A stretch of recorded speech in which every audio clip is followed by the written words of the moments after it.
A loud rhino would be weird. Yeah, not like shouting and all hype and...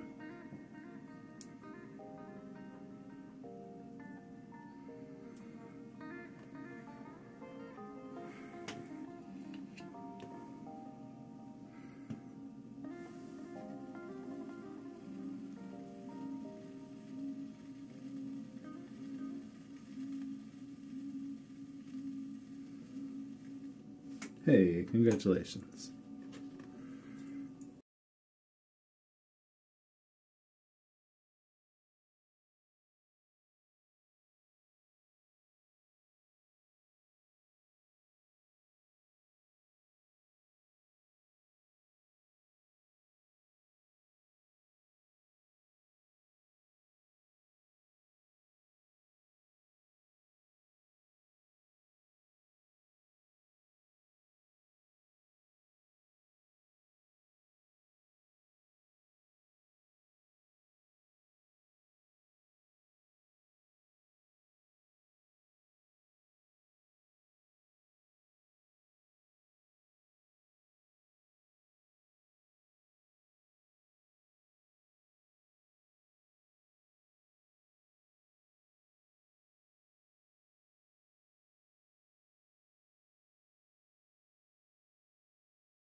If you're planning on needing to handle a piece of clay, you'll do the handling before it completely dries.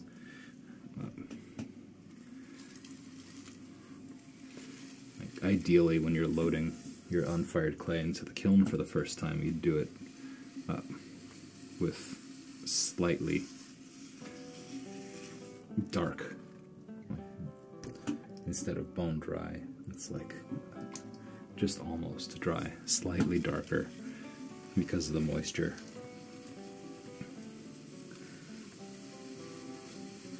And that way you're exposing yourself to less risk of shattering pieces on accident. Have I ever purposely squashed a pot? Yeah. Usually when I'm going to destroy a piece, instead of squashing it, I just cut it in half so that I can examine the wall thicknesses. Okay.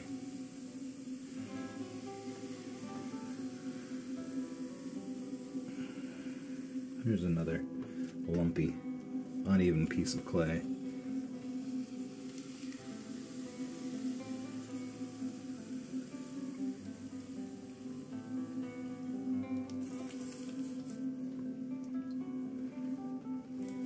You can kind of overcome that unevenness by wheel wedging. So I'm pushing it down and then bringing it back up again.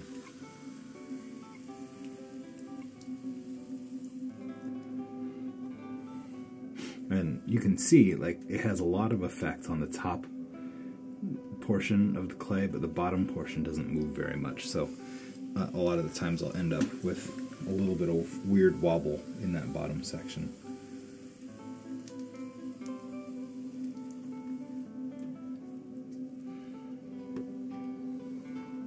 Does age make it lumpy? It's just the way that it dries out.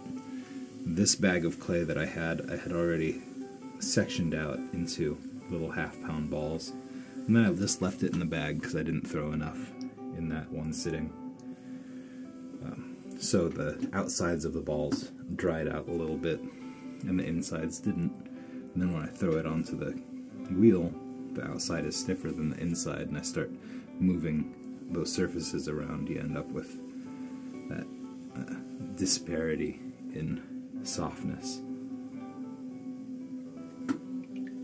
And you need like a really consistent consistency.